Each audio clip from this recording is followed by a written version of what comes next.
vraiment, vraiment content de vous accueillir. On attend beaucoup de monde ce midi, vraiment. Prenez le temps de vous installer. Je salue les gens qui sont en train de dîner, qui sont au Québec. Je salue les gens qui sont en Europe, qui nous suivent depuis le début de la semaine de la FAD. Vraiment, là, on a des gens très, très fidèles avec nous. Il est quoi? Il est 18 h chez vous en Belgique, en France. Je vous souhaite un bon début de soirée là-bas également. Merci de prendre le temps et de faire confiance à la semaine de la FAD. Je suis comme un peu nostalgique de ce que j'ai vécu cette semaine. Tu sais, on approche la fin. Est-ce qu'on vous a gardé le meilleur pour la fin? Je ne saurais le dire. Je vois mes panélistes qui font signe de la tête que oui. Vous ne les voyez pas encore. Ils me font signe que oui. Sans plus tarder, les amis, parce qu'on a jusqu'à 13 h ensemble, heure du Québec. Ça se peut qu'on dépasse de quelques petites minutes. Hein? Je vous présente la thématique de notre activité ce midi. Ça se nomme « Bonne pratique d'accompagnement en conseillance pédagogique ». Pour nous en parler, pour débuter la rencontre, donc pour l'introduire, je suis allé chercher comme ça au repêchage deux professeurs de l'Université de Sherbrooke. Une s'appelle Nancy Granger. Elle est professeure adjointe et vice-doyenne à la formation continue et aux études supérieures à l'Université de Sherbrooke. Nancy est aussi responsable du micro-programme de 2e cycle en conseillance pédagogique et responsable du diplôme d'études supérieures spécialisées de 2e cycle en conseillance pédagogique à l'Université de Sherbrooke. On parle ici d'un choix de premier tour au repêchage. On s'entend. Et mon deuxième choix de premier tour, elle s'appelle Suzanne Guillemette, professeure agrégée au département de gestion d'éducation à la formation de l'Université de Sherbrooke et professeure associée au CETREC, également responsable du doctorat professionnel en éducation de la faculté d'éducation de l'Université de Sherbrooke, ainsi que du micro-programme de 2e cycle en conseillance pédagogique. Les amis, je vous laisse entre d'excellentes mains pour introduire ce pécha-coucha-là. Madame Granger, Madame Guillemette, à vous l'honneur.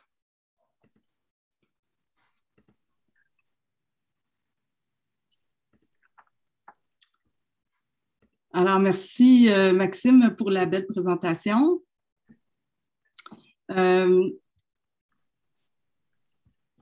Juste, je croyais qu'on voyait notre PowerPoint en même temps. Je vais juste... OK, je m'excuse. Donc, voilà. Donc, merci tout le monde d'être là et puis merci de l'invitation à cette activité-là qui est quand même intéressante, c'est-à-dire un pecha-kucha sur les bonnes pratiques. Suzanne et moi allons partager les quelques minutes d'entrée de jeu là, de ces bonnes pratiques, un peu pour vous présenter les prémices, dans le fond, d'une recherche là, que nous avons menée l'an dernier et qui concernait particulièrement la fonction de conseillère et conseiller pédagogique au Québec, notamment en contexte de pandémie, et dont, dans le fond, les résultats à terme nous ont amené un petit peu à considérer aussi l'importance du numérique dans les pratiques de conseillance pédagogique. Donc, on peut changer. Donc, juste pour vous présenter un petit peu la recherche avant que les panélistes fassent leur présentation, cette recherche-là qu'on a menée avec Suzanne était tirée clairement d'observations dans le milieu, des relations aussi qu'on avait avec des différents conseillers pédagogiques sur le terrain, et qui nous amenait à voir une certaine fluctuation des tâches là, associées à leur rôle durant la pandémie et aussi des exigences, vous vous souvenez, là, qu'il y avait là, dans le milieu par rapport à comment on organisait notre tâche, qu'est-ce qu'on nous demandait de faire, soit les injonctions gouvernementales ou encore à l'intérieur même des centres de services scolaires. Donc, on avait l'impression que certains faisaient en sorte que ça venait moduler ou influencer positivement ou moins positivement les pratiques pédagogiques. Et il semblait que certains conseillers pédagogiques nous transmettaient le fait qu'ils sentaient qu'ils faisaient moins de ce qu'ils appréciaient faire auparavant et qu'on les confinait peut-être dans certains rôles ou tâches. Alors, ça nous a intéressés de voir d'aller voir les tensions de rôle qu'ils pouvaient vivre à travers leur métier.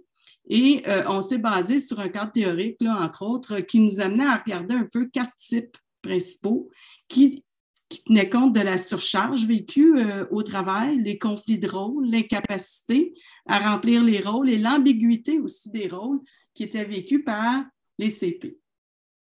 On s'est dit que ces choses-là avaient des effets néfastes sur la personne et sur l'efficience qu'elle peut faire, dont elle peut faire preuve dans son travail, et que ce qui n'est pas souhaité, c'est de voir des personnes se désinvestir parce qu'elles ont l'impression d'avoir, disons, une capacité d'agir réduite. Alors, je vais laisser Suzanne présenter pour le reste. Merci Nancy et merci de m'avoir invité à cette présentation. Les objectifs de la recherche portaient nécessairement à essayer de cerner les expertises que les conseillères pédagogiques avaient, de pouvoir documenter la nature de leur intervention auprès des différents acteurs scolaires, puis enfin d'identifier des leviers au regard de la fonction que vous avez au sein des organisations scolaires. Un des cadres conceptuels qu'on a choisi de mettre de l'avant pour pouvoir réfléchir les résultats qui allaient émerger de ce questionnaire en ligne, c'était toute la notion de la capacité d'agir avec compétence. Donc, quels sont les savoirs que vous possédez, à quel endroit vous vouliez agir et quels étaient les endroits de pouvoir. Alors, comment vous pouviez agir considérant le contexte qui arrivait en réalité au quotidien et avec lequel vous deviez négocier de manière régulière finalement et éventuellement sur une longue période de temps, hein, si on va jusqu'à aujourd'hui. Quelques données qui ont émergé, puis je vais prendre le temps de le présenter dans la prochaine diapo avant qu'on puisse faire des liens avec les PechaKucha qui vont vous être présentés aujourd'hui. On se rappellera que déjà en 2015 et 2018, on avait fait une recherche sur l'ensemble du territoire québécois pour pouvoir identifier quel était l'agir compétent en conseillance pédagogique. Des situations emblématiques en étaient émergées, notamment votre façon de conseiller dans le milieu, de former dans le milieu, d'accompagner et d'innover. Et la notion d'innovation prenait vraiment toute une nouvelle tournure dans le milieu, la façon dont les CEP étaient de plus en plus appelés à travailler avec les gens provenant du milieu universitaire, notamment, pour chercher des pistes de solutions puis développer des dispositifs. À ça, c'était dégager des savoirs professionnels transversaux, dont communiquer, agir de manière éthique, lire une situation avec intelligence. Dans la recherche menée dans le cadre du contexte de la COVID, ce qui se dégage des résultats notamment, c'est l'importance de la collaboration. D'abord, l'importance que vous aviez à collaborer entre vous et aussi avec les acteurs du milieu et la nouvelle façon de collaborer avec les gens qui était d'intervenir avec et par le numérique, puis on pourrait même dire intervenir pour le numérique, pour amener les gens à mieux maîtriser les outils. Donc, on va voir aujourd'hui en quoi ou comment ce que les PechaKucha vont nous amener comme réflexion pour voir est-ce qu'on peut encore une fois aller bonifier ce regard qu'on pose sur votre façon d'agir avec compétence dans votre milieu. Maxime, la parole est à toi. Merci beaucoup, Suzanne et Nancy, pour cette entrée. On va le dire comme ça parce que je ne vous l'ai pas dit encore, mais c'est un dîner 6 services midi. Donc, c'est de la haute gastronomie. On vient de manger l'entrée. Êtes-vous prêts pour 4 plats principaux? Parce que c'est ce qui s'en vient. C'est ce à quoi on va avoir droit ce midi. On va avoir droit à 4 présentations PechaKucha. Interordre, mesdames et messieurs. Donc, on a ici affaire à des conseillers, conseillères pédagogiques du primaire jusqu'à l'université. On va commencer de ce pas avec une amie, une ancienne collègue également, quelqu'un que j'apprécie beaucoup, qui se nomme Laurie Couture. Laurie Couture est présentement conseillère pédagogique, coordonnatrice du Créacan Découverte et chef de produit Scoop. On dirait ma description de tâche, Laurie, il y a 2 ans. enseignante en français et d'univers social au secondaire de formation. Elle est passionnée d'innovation et de développement professionnel en éducation. Elle adore découvrir, discuter et développer au sujet des pratiques probantes en lien avec les technologies. À l'aide du numérique, elle aspire à mettre sur pied des projets et des documents répondant aux tendances actuelles et proposant des approches motivantes. Mesdames et messieurs, Laurie Couture. Hello!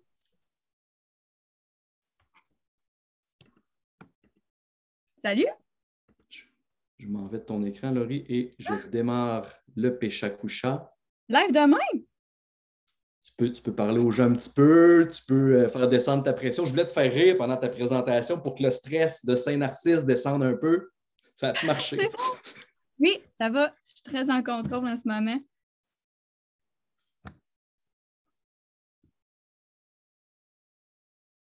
Donc, bonjour tout le monde. J'ai hâte que ça commence. Non, mais sérieux, c'est vraiment un honneur d'être là, Maxime. Merci pour la belle présentation.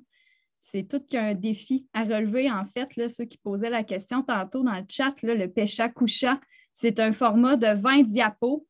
Puis tu as 20 secondes par diapo pour parler. Donc, Maxime, peux-tu me faire un petit cue quand ça commence, Nathan? Je vais te faire un beau décompte, Laurie. T'es même pas game. T'es prête? Donc, 6 minutes 40 de pur bonheur avec Laurie et ça part dans 3, 2, 1, go. Bonjour tout le monde. Comme je disais tantôt, je suis très, très contente d'être ici aujourd'hui pour vous parler d'accompagnement, de conseillance pédagogique. Puis pour vous en parler, j'ai eu le goût de revenir à la raison pour laquelle je fais ce métier-là, mon why, le fameux why, puis vous amener avec moi dans mon monde de licorne à travers une histoire familiale. À la base, j'ai décidé que je voulais être enseignante parce que j'aime avoir un impact positif sur les gens. Puis ça m'a amené aussi à devenir conseillère pédagogique plus tard. J'aime mieux que les gens se sentent mieux après m'avoir vu qu'avant m'avoir vu, comme dirait Stéphanie Dion. Mais vouloir avoir un impact, ce n'est pas suffisant pour conseiller, accompagner quelqu'un. C'est comme, j'ai comme l'image d'un pont dans ma tête où est-ce que pour se rejoindre, il faut construire les planches qui manquent. Puis, pour être capable de construire ça, ça va prendre quelque chose de plus solide que juste mon désir de t'accompagner, bien sûr. Ça va prendre ce qui est à la base de l'accompagnement, c'est-à-dire une certaine relation. Puis ça, une relation, ça se bâtit. Hein? Ce n'est pas d'emblée, ça ne s'achète pas, ça se fait pas. Il y a le fameux coup de foudre, là, mais ce n'est pas de ça dont on parle aujourd'hui. Puis la relation, ça se bâtit à l'aide de 2 outils, en tout cas, que j'ai comme ciblés aujourd'hui. Le premier outil dont j'ai envie de vous parler, c'est la confiance. Parce que la confiance, autant dans nos relations personnelles que professionnelles, si on n'a pas confiance à savoir où est-ce que l'autre peut nous amener, ça ne fonctionnera pas. Ça va aussi par la crédibilité. Si tu ne me considères pas comme quelqu'un qui peut être ta conseillère pédagogique, même si c'est écrit en dessous de mon nom dans mon courriel, je ne serai pas conseillère pédagogique pour toi parce que tu ne verras pas nécessairement le potentiel que j'ai pour pouvoir t'accompagner ou pour pouvoir t'aider à devenir une meilleure version de toi-même. Comme je vous dis, aujourd'hui, on parle de licorne, on parle de belles choses. Fait que c'est important de croire en chacune des personnes dans la relation. Mais ce n'est pas tout d'avoir une relation. Oui, c'est la base, mais il faut aussi savoir c'est quoi qu'on a de besoin à partir de cette relation-là. Pourquoi on l'a mis sur pied, cette relation-là? Est-ce qu'on a vraiment besoin de cette relation-là? Puis, on va prendre, par exemple, une relation père-fils. Une relation père-fils, de base, là, on s'entend que c'est une relation de confiance. On va prendre aussi, j'ai le goût de vous raconter une histoire de famille en lien avec ça, en fait, mais mon père, ça c'est mon grand-père Rosaire, mon père a acheté un micro-ondes à mon grand-père suite à des propos qu'il a tenus parce qu'il disait qu'il avait envie de faire réchauffer ses plats plus facilement que dans son four et tout. On s'entend que mon père a une relation avec mon grand-père, il a entendu un besoin. Fait qu'il est arrivé, il a mis son micro-ondes dans sa cuisine. Mais il ne l'a pas accompagné. Qu'est-ce qui est arrivé? Le micro-ondes, il s'est ramassé dans un garde-robe, puis ça a pris du temps avant qu'il le plug. Ça a pris du temps avant qu'il l'utilise. Est-ce que mon père a accompagné mon grand-père? Ils ont une relation, il y avait un besoin, mais il ne l'a pas accompagné à répondre à ce besoin-là. Donc, il manque autre chose. Il manque une destination commune. Il manque un chemin à parcourir. Puis c'est là que va jouer 5 éléments clés pour parcourir ce chemin-là, pour arriver finalement à notre destination, qui va être connue ou non de chacune des parties. À la base, il faut être présent. Puis quand je dis être présent, ça veut dire être là, rassurer la personne, dire « je vais être avec toi pour l'ouvrir, la boîte du micro-ondes. On va regarder le manuel d'instruction ensemble si tu as besoin. » Puis j'ai mis un bonhomme qui médite parce que, tu sais, d'être pleinement là, d'être là pour la personne. Donc, d'être là pour ouvrir, comme je vous disais tantôt, ce qu'il y a de besoin. Puis être à l'écoute. Vous allez me dire, Laurie, écouter, c'est avec les oreilles, ce n'est pas avec les yeux. Bien, ce n'est pas vrai parce que 80% de la communication passe par le non-verbal. Est-ce que tu vas vers la boîte? Est-ce que tu le prends toi-même, le manuel d'instruction? Est-ce que tu es à l'écart et les bras croisés? Puis moi, bien, comme conseiller pédagogique, je dois m'ajuster, comme mon père aurait dû s'ajuster, faire parler mon grand-père qui communique avec lui. Ne pas prendre toute la place de dire « je te laisse un micro-ondes, mais je ne t'écoute pas ». Est-ce que toi, tu te sens bien dans la situation présentement? Comment tu vois ton monde, toi, sans micro-ondes? Est-ce que c'est quelque chose dont tu as besoin? Est-ce que tu es à l'aise avec ce qu'on fait présentement? As-tu envie qu'on l'essaye ensemble? Puis après ça, adopter une certaine flexibilité, de dire « est-ce que tu veux que je revienne une autre journée? Est-ce que tu préfères qu'on l'essaye tout de suite? On le plug, on fait chauffer quelque chose, puis on se trompe, puis on apprend? Bien, t'es mieux qu'on y aille tranquillement. » Puis de m'ajuster, de choisir la bonne porte selon ce que toi, tu vas manifester. Et dernièrement, il faut que je sois bienveillant. Il faut que je sois le miroir de la personne pour qu'elle, quand elle me voit, elle ait confiance, elle ait envie que je l'accompagne. Puis avec tout ça, avec ces 5 éléments-là, la présence, l'écoute, la communication, la flexibilité, la bienveillance, c'est là qu'on arrive au bout de notre chemin et qu'on trouve finalement notre trésor, le résultat d'un accompagnement. C'est quoi le résultat d'un accompagnement? C'est de la valeur. Qu'est-ce que mon père aurait appris à mon grand-père s'il avait pris le temps de l'écouter, d'identifier à quoi il va répondre comme besoin avec cet outil-là? Il aurait amené de la valeur de plus dans sa vie. Parce que l'éducation, ça ne consiste pas à gaver. Ça consiste à donner faim. Puis c'est là l'erreur que mon père a faite quand il n'a pas accompagné mon grand-père. Il a dit « je te rentre un micro-ondes dans ta maison. Je n'ai pas pris le temps de te dire que ça pouvait t'être utile, que ça pouvait t'aider. » Puis j'ai le goût de dire que toute cette allégorie-là, c'est un peu le rôle du CP, le rôle d'un conseiller pédagogique, le rôle de quelqu'un qui veut accompagner une autre personne doit tout d'abord bâtir une relation, de choisir une destination commune, croire au potentiel de l'autre personne, puis finalement donner de la valeur au trésor qu'il y a au bout, puis finalement mettre ton spaghetti dans le micro-ondes pour qu'il chauffe. Une dernière chose aussi, je vais te dire que je vivais dans un monde de licorne. J'ai tendance à penser aussi que le conseiller pédagogique gagne à rayonner pour donner le goût d'avoir un impact, puis la roue reparte de l'autre côté. Parce que quand tu fais scintiller ta lumière, tu donnes le goût aux autres d'allumer la leur. Puis là, bien, ça fait des belles guirlandes de lumière en éducation. J'ai l'impression que de ce temps-ci, notre milieu est un petit peu éteint. Fait que des fois, de juste se donner la chance d'apprendre quelque chose de nouveau, de laisser quelqu'un traverser son pont, lui donner les outils, bien, ça peut nous aider à juste avoir le goût de faire un pas de plus, à donner faim. Puis là, j'ai le goût de dire « je l'ai faite! Yes! »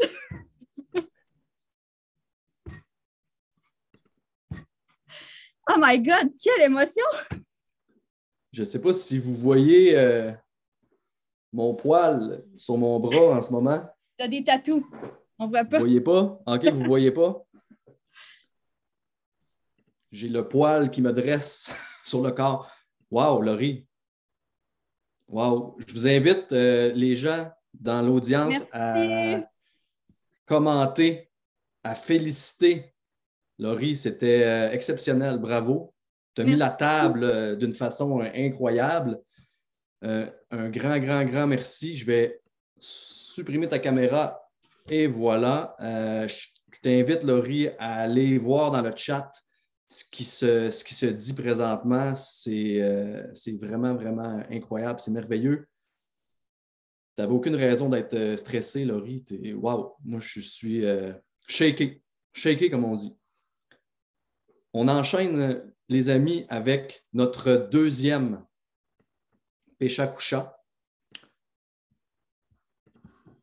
Je vais aller de ce pas vous les présenter. Elles se nomment Monica Tate et Stéphanie Jonca.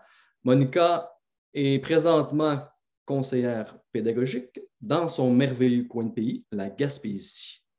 La collaboration, le développement professionnel et l'envie de guider, d'accompagner et de conseiller lui permettent de s'épanouir. Sa collègue Stéphanie Jonca, qui a été enseignante au primaire pendant 8 ans et nouvellement conseillère pédagogique depuis 2018. Elle a une soif de défis et de développement professionnel. Alors, je vous demanderai d'accueillir Mesdames Monica et Stéphanie. Merci, Maxime. Salut, merci. Mais quelle entrée en matière par Laurie Couture. Wow, définitivement un coup de cœur. Laurie, je pense qu'on va avoir un petit date téléphonique bientôt.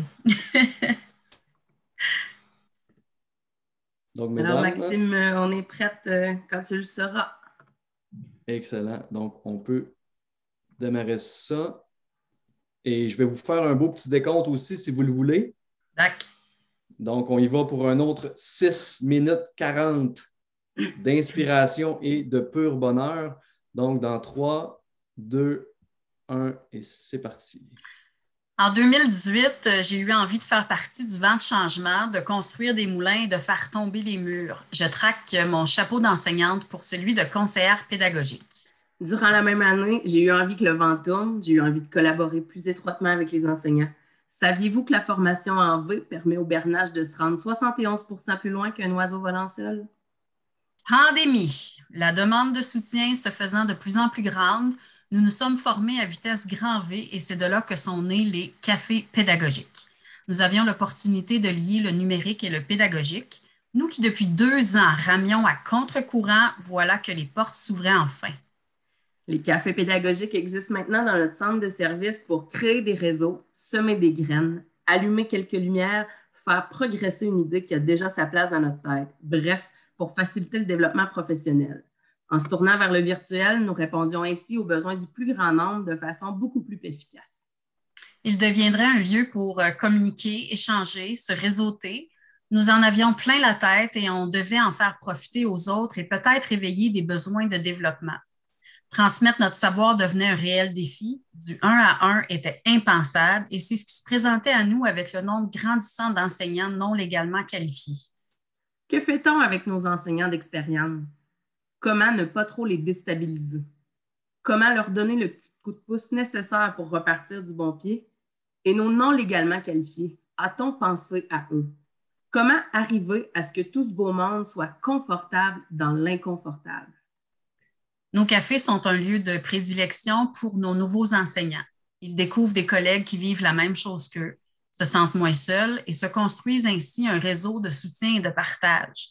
Notre rôle est de leur offrir un éventail de possibilités. Leur rôle est de cliquer sur « Rejoindre la rencontre » et d'entrer dans notre immense communauté. Ça prend des ateliers plus courts, d'autres plus longs. Il faut parfois laisser place à la créativité et des fois être un peu plus traditionnel. L'important, c'est d'y mettre les ingrédients pour répondre aux besoins du plus grand nombre. Ça prend parfois du lait 1%, parfois de la crème et parfois même un peu de pudding stone. La Gaspésie, le bout du monde. Doit-on pour autant s'autosuffire dans le développement professionnel? Absolument pas. La distance n'est pas une cachette pour personne, mais ces cafés nous permettent de nous connecter avec tout le Québec. On peut donc se permettre de rester dans notre joyau, la Gaspésie, et de profiter de toutes les expertises existantes, le meilleur des deux mondes. Les journées pédago de nos enseignants sont précieuses et on ne veut pas les monopoliser. Les ateliers sont donc de courte durée afin de saupoudrer des idées. Le principal but étant de semer un intérêt pour un outil, une pratique ou une stratégie. On propose ensuite un accompagnement si le besoin y est. Mais qui anime nos ateliers? Ce sont parfois nos CP, parfois des professionnels du centre de service et parfois même de merveilleux partenaires comme le Récit. Comme les cafés sont un lieu d'échange et d'expériences vécues, ils sont aussi quelquefois animés par des enseignants pour des enseignants. Qui de mieux qu'un professionnel de l'éducation pour nous parler de l'éducation? Quand les autres enseignants entendent ce qu'un enseignant fait de beau et de bon, ça permet d'avoir un effet d'entraînement. C'est du réel, du concret, du terrain. Nous, nos théories, ça peut aller. Mais quand un enseignant peut venir parler de ses propres pratiques qui fonctionnent dans un contexte réel de classe, ça n'a pas de prix. Il est plus qu'important d'être à l'écoute pour prendre le pouls de nos enseignants, se rapprocher d'eux et surtout créer des liens de confiance.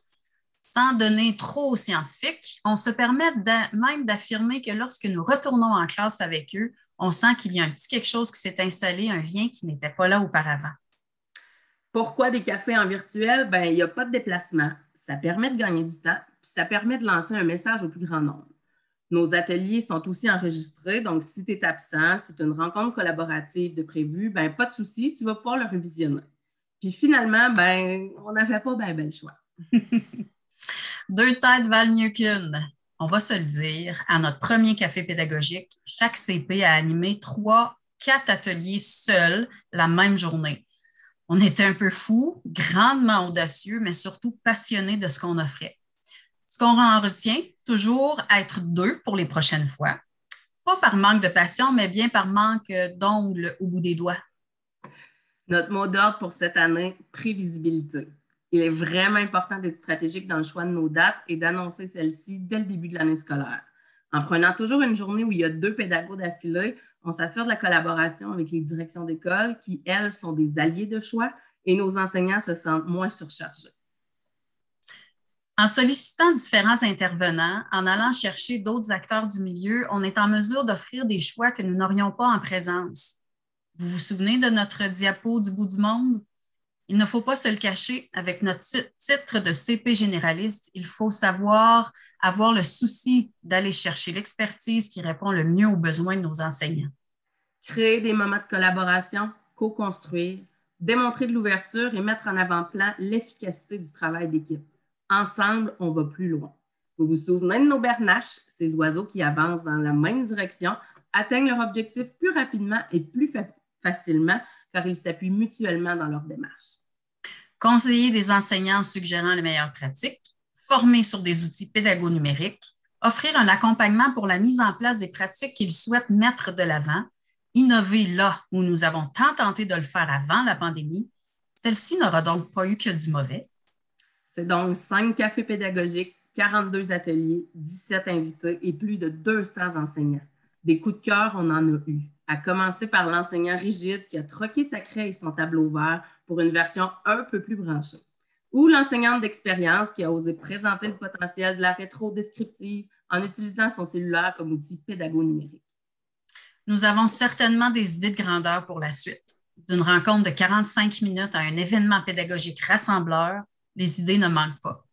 Nous savons maintenant ce qui doit être mis de l'avant pour accompagner nos équipes à grandir professionnellement. En espérant vous avoir conquis avec nos idées, peut-être nous reverrons-nous à l'animation d'un de nos ateliers au prochain café? Hey, Stéphanie, Monica, c'était de la haute voltige. C'est impressionnant, votre travail. Un pêche à coucher en Diane, mesdames et messieurs. C'est du jamais vu, je crois, dans l'histoire des pêches à coucher. Bravo, félicitations. Vous pouvez réagir dans le chat. Les amis, c'était phénoménal. Vraiment, vraiment, je suis impressionné. Je ne sais pas si vous voyez encore le poil dressé, encore une fois. Je ne sais pas si on le voit bien à l'écran. Je ne suis pas sûr qu'on le voit si bien que ça. Bravo, vraiment, là. C'est magnifique, magnifique, magnifique. Ben, merci de nous avoir donné cette chance-là. Ben, merci à vous d'avoir accepté ce beau défi-là. Oui, parce que moi, quand je vous lance des défis comme ça, c'est des moments de folie. Des fois, je dis Laurie, Julie, Nelson, Monica, Stéphanie, ça vous entend-tu d'embarquer dans mes plans? Nelson me l'a dit l'autre jour. Il me dit tout le temps oui, mais des fois, il regrette. Je ne sais pas s'il va regretter, là, parce que c'est son tour. Je vais vous présenter, je vais le mettre en évidence pour tout le monde. Voilà, vous allez le voir apparaître à votre écran. Je vous présente la rockstar de Fadio, mesdames et messieurs. Il s'appelle Nelson Jean.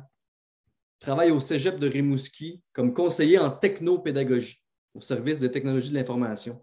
Il cumule différentes expériences en soutien aux enseignants, en formation à distance, en intégration d'éthique dans les activités d'apprentissage et en développement d'ateliers, bien sûr, portant sur les technologies de l'information et de la communication. Salut mon ami, ça va? Bonjour, oui, un peu stressé, mais ça va. Merci Maxime encore de m'embarquer dans tes folies. Hein. Puis avant de commencer, j'ai respecté mon mandat Laurie, donc j'ai fait un petit, on ne le verra pas peut-être. Oui, non, on va le voir. OK. Donc, Ouais. je t'ai t'as laissé fait le riz, mon sketch note de tantôt. C'est de toute J'ai beauté. oublié de le mentionner. Alors, j'installe ta présentation, mon cher.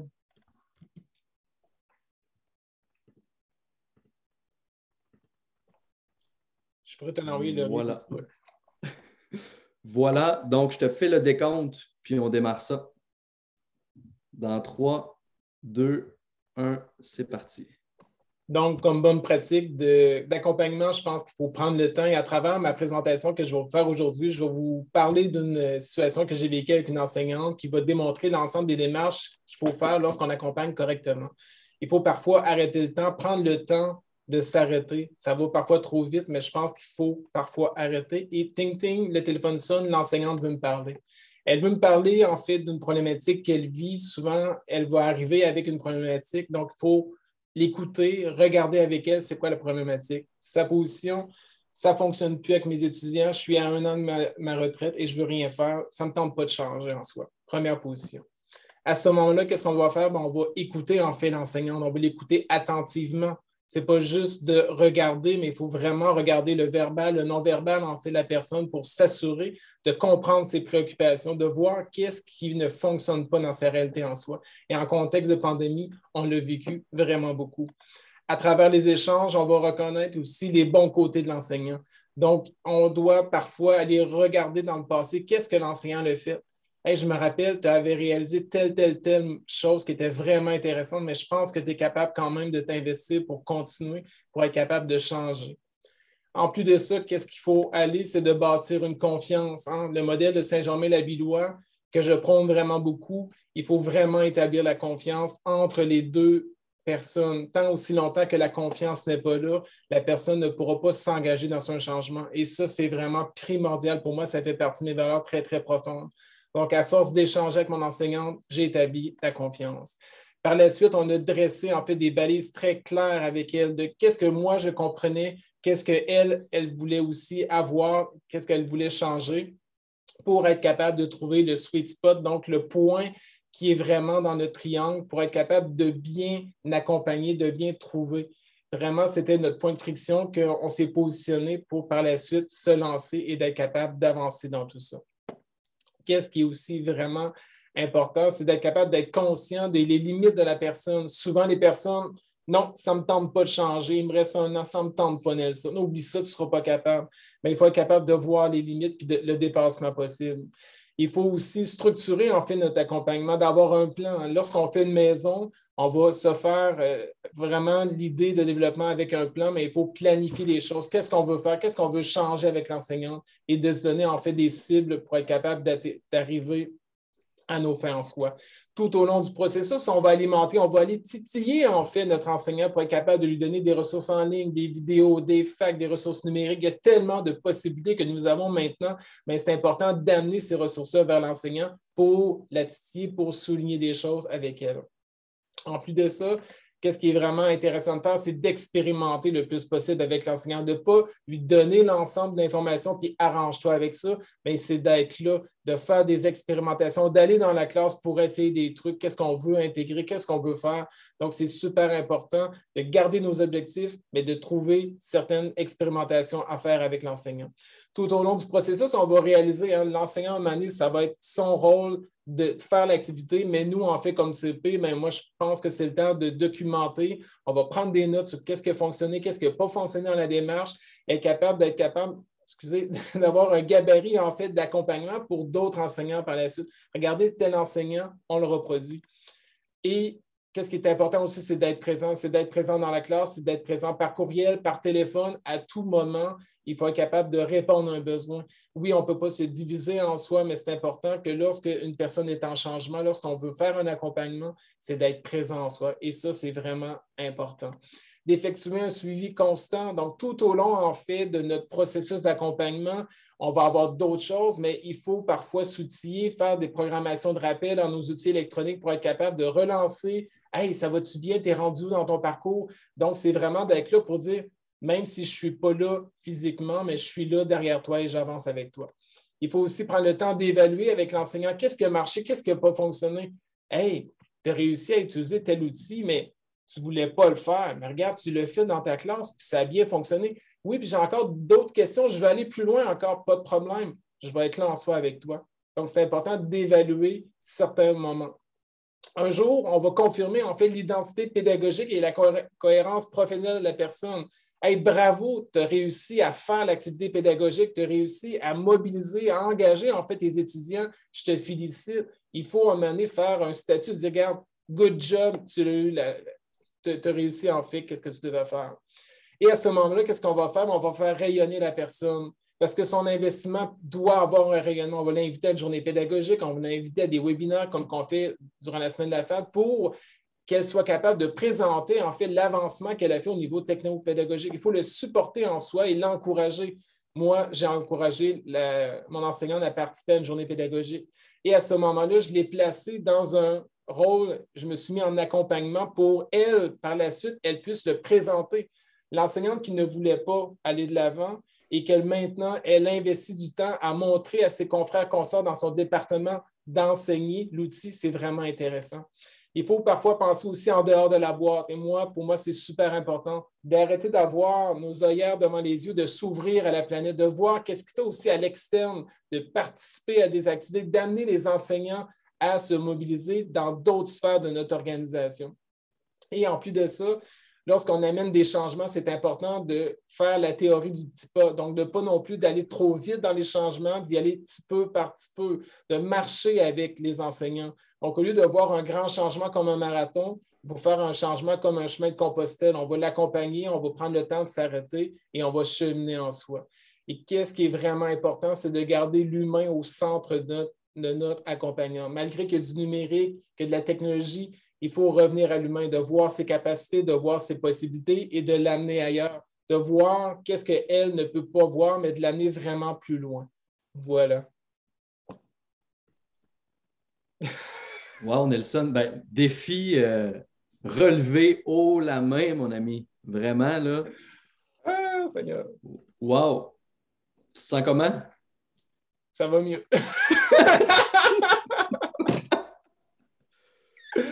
Ah, c'était le fun, merci. Ça fait à peu près 1 an qu'on travaille ensemble, un peu moins qu'1 an, puis tout ce que tu as dit là, c'est vraiment toi. C'est tout ce que je connais de toi, c'est... Wow, bravo Nelson, vraiment, vraiment bravo.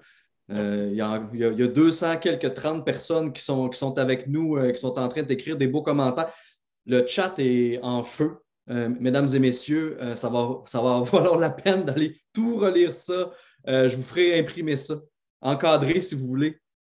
Le chat, je vous envoie ça dans un beau cadre. Mettez ça en haut de votre lit. Ça recrinque, disons. Merci Nelson.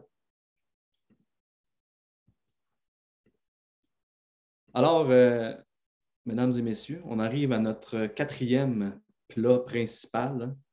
Repas, comme je vous l'avais dit, 6 services. On se garde un dessert pour tantôt. Notre 4e plat principal, elle se nomme Julie Chamberlain. Pédagogue au parcours quelque peu atypique, Julie sait saisir les nombreuses occasions d'élargir son réseau, de consolider ses compétences et d'en acquérir de nouvelles.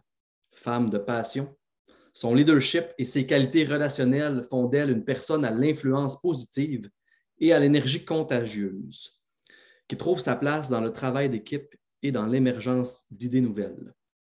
Elle éprouve une fierté certaine à faire partie de l'équipe du Centre de pédagogie universitaire de l'UQAR, à titre de conseillère et est depuis peu chargée de cours à l'Université Laval pour le cours L'éthique dans l'enseignement scolaire. Mesdames et messieurs, Madame Julie Chamberlain. Salut Maxime, merci. Il n'y a pas juste le chat qui est en feu, Laurie, Stéphanie, Monica, Nelson aussi. Fait que je vais essayer de suivre la parade, mettons. Fait que je suis prête. Juste pour dire, c'est en enseignement secondaire et pas en enseignement scolaire. C'est pas grave. OK. L'enseignement scolaire, c'était comme un genre de pléonasme. C'est un peu un beau pléonasme, effectivement. Donc, on repart le partage d'écran. On se fait un petit décompte. Tu me fais un genre de 3, 2, 1. Marius va être content, je pense. Il n'est peut-être pas là, mais Marius qui a commencé la semaine. Yes, c'est un de ses mots préférés. Fait qu'on part ça de même. Donc, c'est 3, 2, 1, c'est parti. Quand Maxime m'a offert d'encore embarquer dans un de ses plans, j'ai dit oui. Il faut dire que je suis comme ça. Je suis le genre de personne à dire oui avant, puis à réfléchir après. J'ai fini par me demander, coudonc, je suis qui, moi, pour aller dire aux autres quoi faire? J'aime ça, les défis, là, mais réellement, je suis conseillère pédagogique depuis à peine 9 mois. Je me suis rassurée, je me suis quand même dit, bon, Lucas m'a fait confiance, je suis en amour avec la pédagogie, j'ai quand même une belle feuille de route. Mais ce midi, je n'ai pas envie de vous parler de travail, donc vous pouvez m'ajouter à votre réseau professionnel là, si mon CV vous intéresse vraiment. Mais on va faire autre chose dans mes petites tranches de 20 minutes. 20 secondes, pardon. Je vous invite aussi à oublier un peu le travail, puis je vous demande de réfléchir à ça. Quand dans la vraie vie, vous avez eu à accompagner quelqu'un, que ce soit votre famille, vos amis, un proche, comment ça s'est passé? Ça a été quoi vos bonnes pratiques à vous? Qu'est-ce qui a été payant? Ma mère, Simone, grande amatrice de Scrabble, a 80 ans. Elle est vraiment impressionnante, sérieusement, avec son ordi, mais tu sais, des fois, ça ne marche pas tant à son goût. Dans ce temps-là, elle m'appelle. L'appel commence, elle me raconte qu'elle a un rendez-vous de prise de sang jeudi matin, que ma tante André s'est acheté une nouvelle auto. Bref, au départ, elle me parle de tout et de rien. Il faut que je prenne le temps de l'accueillir sans la brusquer. Et là vient le moment du fameux « bon, là, ça ne marche pas ». Elle a besoin de m'expliquer ce qu'elle voulait faire, ce qu'elle a fait, ce qui est arrivé, et finalement de me dire « là, je ne sais plus quoi faire ». Elle ne veut vraiment pas une solution. Mon rôle à moi, c'est juste de l'écouter puis de m'intéresser réellement à ce qu'elle est en train de me dire. Finalement, je reformule tout ça pour être sûre que j'ai bien compris. Je la questionne pour valider son besoin, je valide ses émotions, qui soudainement deviennent moins lourdes. La confiance s'est installée. Je ne l'ai pas encore aidée, là, mais déjà, elle sent mieux parce qu'elle ne sent plus toute seule. Accueil, écoute, questionnement, empathie. Bref, une bonne communication, c'est pas mal ça, la recette gagnante avec ma maman. Après seulement vient le soutien. Là, on a la solution, je l'aide, puis ça va bien. C'est comme ça à chaque fois qu'elle a besoin d'aide. On entre en relation, même si dans les faits, je la connais depuis toute ma vie. On prend le temps nécessaire pour s'établir côte à côte. Je pense que je peux me décrire comme une rêveuse, ou du moins comme une idéaliste. J'ai la certitude que rien n'arrive pour rien ni par hasard. Alors, par exemple, moi, j'ai longtemps rêvé d'avoir une grande famille. Je voulais 5 enfants. J'en ai eu 2 et demi. C'est un peu une longue histoire, mais bref, j'ai rencontré l'homme du reste de ma vie qui, lui, en a 3. Fait que c'est arrivé. J'ai une belle grande famille au final. J'aime vraiment ça, tous les voir grandir, cheminer, quitter le nid, chacun à leur façon. Ça prend vraiment une bonne capacité d'adaptation parce que ce qui fonctionne avec un ou avec une ne fonctionne pas nécessairement avec les autres. En gros, quand on les accompagne, on souhaite qu'ils suivent nos conseils. Vous le savez, les parents, mais ce n'est vraiment pas toujours le cas. Puis ça aussi, il faut l'accepter. Ça, c'est Ophéliane, mon bébé. Dans la dernière année, on a eu recours au service du CLSC pour l'aider avec son anxiété. Et j'ai appris que la rassurance, c'était probablement la pire stratégie à mettre en place. Faire les choses à sa place, ça l'amène à me faire confiance, mais pas à se faire confiance. On a plutôt appris à être là pour elle, nourrir sa réflexion pour voir si les stratégies qu'elle utilise l'aident vraiment. On discute avec elle pour l'alimenter en idées quand elle est bloquée dans son processus et on s'intéresse toujours à ce qu'elle vit, comment elle le vit, comment elle se met en action et comment elle y arrive à petits pas. Probablement que vous autres aussi, vous avez plein d'exemples en tête dans vos vies. C'est une habitude assez fréquente là, chez les pédagogues. On a tendance à aider, à accompagner notre monde. Mais j'ai envie de vous poser la question, quand vous avez eu besoin d'être accompagné, vous avez eu besoin d'aide, qu'est-ce qui vous faisait du bien? Qu'est-ce qui fonctionnait? Pardon. Quand j'étais jeune et que je vivais une émotion trop forte, moi, je me pâmais carrément. J'avais le souffle court, mes yeux partaient en vrille, je m'évanouissais. Juste de vous en parler, je me rappelle encore la sensation puis le bruit de l'eau froide qui coulait sur mon visage quand mon père me tenait la tête en dessous du robinet pour que je revienne à moi. Un beau jour d'hiver, en 1985, sur une piste de ski au Mont-Grand-Fond, moi, Julie, qui avait pourtant passé mon brevet pour les boucles et ma prématernelle, je suis tombée. Blessée à l'orgueil, mais pas blessée pour vrai, je me suis évanouie et il n'y avait aucun lavabo à l'horizon, évidemment. Alors, mon père n'a pas eu le choix d'écouter son instinct, d'utiliser ce qu'il avait à sa disposition. C'est un homme débrouillard. Il m'a attrapé par les 2 pieds, qui étaient encore accrochés à mes skis, et il m'a foutu, excusez-moi l'expression, la tête dans le banc de neige. J'ai strictement aucun souvenir de l'événement, mais ce jour-là, il m'a aidé. J'ai continué de tomber à maintes reprises, et vraiment pas juste en ski, mais je ne me suis plus jamais évanouie et j'ai appris à rester debout face aux difficultés. Une couple de décennies plus tard, quand mon bébé, ma plus grande est née, Angélique, le départ de son père pour l'Afghanistan était comme vraiment imminent. Alors, avec mon bébé de 5 semaines, je suis tombée dans ce que j'appelle encore aujourd'hui mon mode survie. Pendant 11 mois, il fallait que je prenne soin d'elle, de moi en priorité. Tout le reste pouvait attendre. À l'époque, j'ai eu recours à ma communauté, mon réseau, sans jamais refuser d'aide. Alors, mes voisins, mes amis, la famille, d'autres conjoints, d'autres conjointes de militaires. J'ai appris 2 choses à travers ça. On a tous et toutes besoin d'aide à un moment ou à un autre, et les gens qui se mobilisent ont vraiment un plus grand impact. Ça fait beaucoup de détours et d'anecdotes pour, au final, revenir à aujourd'hui, à moi comme conseillère pédagogique, mais à tout le monde ici comme pédagogue et à la relation d'accompagnement. La question qu'on devrait se poser, en fait, c'est qu'est-ce qui fait que moi, je suis un bon accompagnant, je suis une bonne accompagnante? En réalité, la réponse, elle se cache dans tout ce qu'on est, dans tout ce qu'on a vécu et dans tout ce qu'on vit encore. En quelque sorte, chaque relation d'accompagnement, voire chaque geste d'accompagnement lui-même a sa propre couleur et c'est en s'appuyant sur nos forces personnelles que les bonnes pratiques viennent d'elles-mêmes. Évidemment, on les a développées dans notre formation, on les développe dans notre travail, mais surtout dans nos petites et grandes expériences de vie et grâce aux personnes qu'on y croise. En mélangeant tout ça avec notre amour de la pédagogie, je pense qu'on peut se le dire aujourd'hui. On est conseiller pédagogique, on est pédagogue, on est bon, on est bonne, on est compétent et compétente pour l'accompagnement. C'est tout, là. OK! J'étais bien timée. Ouf! Je suis sans mots, Julie. C'est rare, Maxime? Oui, vraiment. Ben, je suis vraiment, wow. C'est une transparence. Pour reprendre ce que Marie-Noël a écrit dans le chat, c'est le cœur et les tripes sur la table, Julie. Yes. Merci. Vraiment. On a hâte au dessert. Merci pour ce moment. C'est incroyable. J'ai des frissons à des endroits où j'en avais jamais eu avant. Tabarnouche!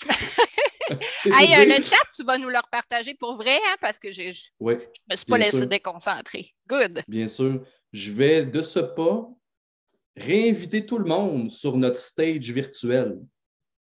Je vais vous faire embarquer tous les panélistes. Donc, Madame Suzanne, voilà.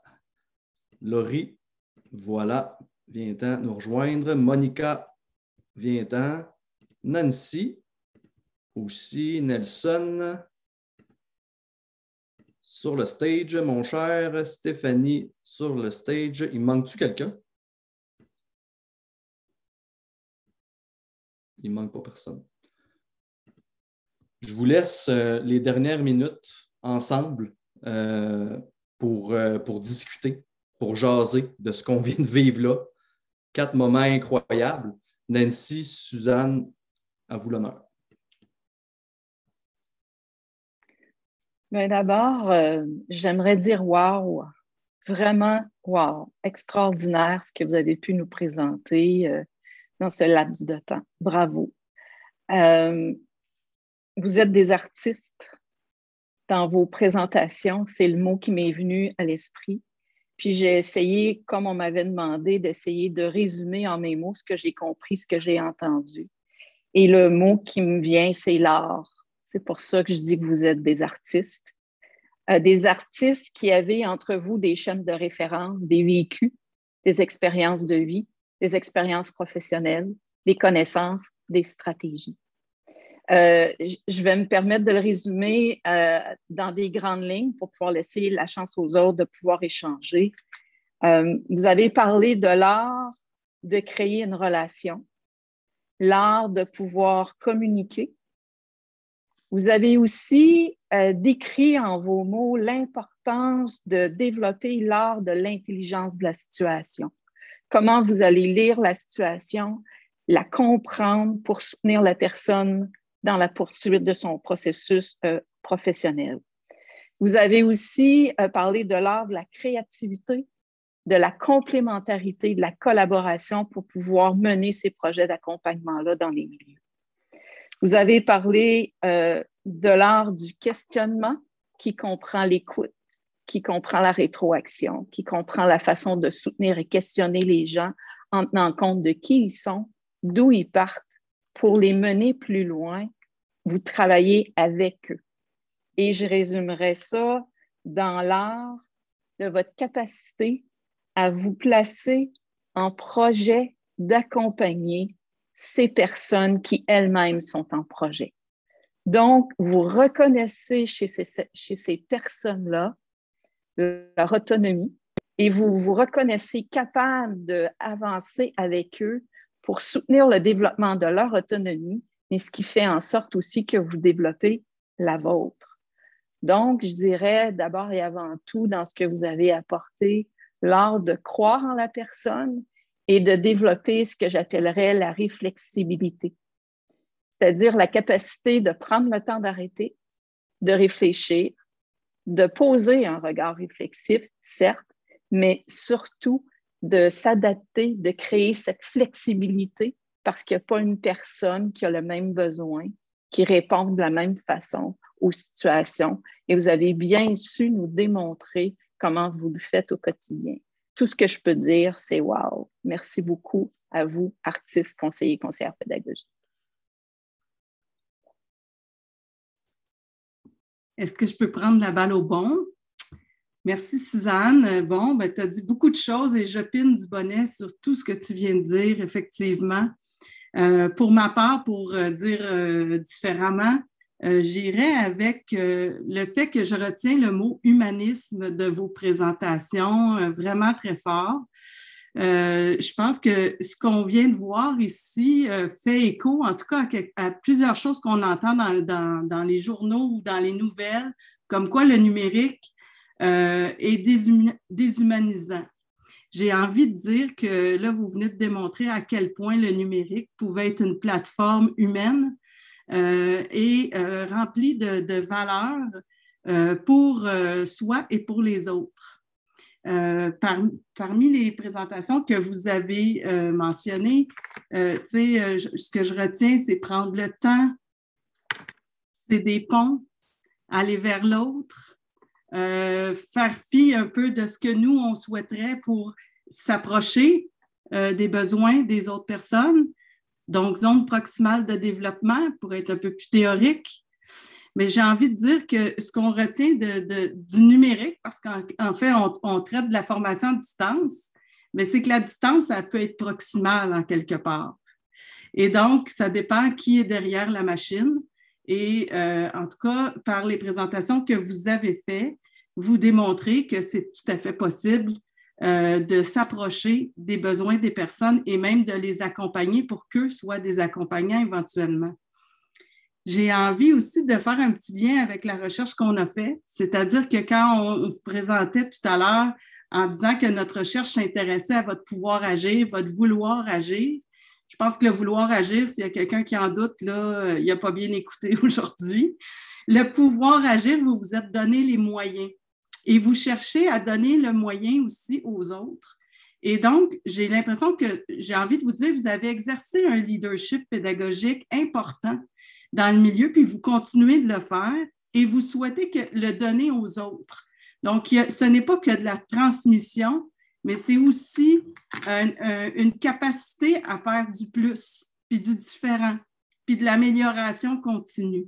Alors, je ne vais pas parler trop longtemps parce que je veux laisser la possibilité aux gens d'interagir, mais j'aimerais vous féliciter vraiment pour les initiatives que vous nous avez partagées et la capacité aussi de passer par le personnel pour nous parler de votre professionnel. Ça a été très apprécié, touchant et franchement inspirant. Alors, merci beaucoup.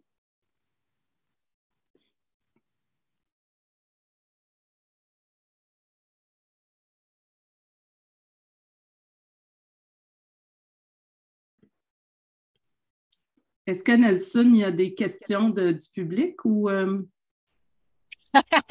Nelson est en train de répondre à ses fans. Non. Merci. Pas Nelson, Suzanne, mais Maxime. Maxime.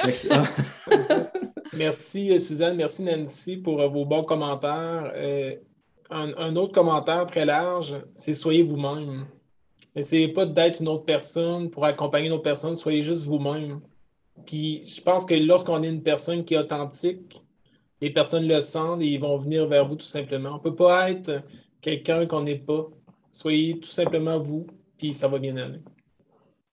Puis c'est vrai ce que tu dis, Nelson, puis on l'a vu dans le Pêche à Coucha de pas mal tout le monde. On a tout parlé de ce qu'on a vécu à travers notre accompagnement. On a fait des liens avec notre vie personnelle, on a fait des liens avec des excellents projets. Tu as parlé de l'expérience que tu as vécue avec une prof qui t'a appelé. Tu sais, à la base, on est tous revenus avec un contact qu'on a eu avec des humains qu'on apprécie, en qui on croit. Fait que c'est vraiment vrai là, ce que tu viens de dire, là. Merci Nelson, Laurie. Peut-être Julie, Monica, Stéphanie, un petit mot pour finir, en 15 secondes chacune. Moi, je voudrais dire merci Suzanne et Nancy pour le résumé. Bravo aux autres participants. Puis je retiens, la distance peut être proximale. Nancy, j'ai trouvé ça beau. Puis malheureusement, dans certains cas, la présence peut être très éloignée du besoin. Fait que tant mieux si on peut s'entraider. Puis j'aime les gens, là, tout le monde qui me connaît ne seront pas surpris que je dise ça, mais on a encore montré aujourd'hui comment l'humain est fantastique. Merci beaucoup. Pour ma part, autant j'ai douté de faire ce grand saut-là que de devenir conseillère pédagogique, autant qu'aujourd'hui, avec ce que j'entends, j'en retire vraiment une grande satisfaction. Je suis encore ce qu'on appelle un bébé CP, mais je sens que je suis sur mon X puis j'ai trouvé ma voie. Ben oui, puis je te relance là-dessus, Stéphanie, c'est vrai, moi aussi, après plusieurs années, j'ai enseigné 25 ans, puis après plusieurs années, je me cherchais, puis je me demandais comment je peux aller plus loin, puis effectivement, moi aussi, je me retrouve sur mon X, mais j'ai tellement une belle équipe qui me soutient, qui m'accompagne, on est 5 collègues qui, en tout cas, la chimie fonctionne vraiment, puis je pense que ça transparaît aussi dans les accompagnements qu'on fait avec nos enseignants, nos directions. Donc, merci pour les beaux mots, ça fait du bien.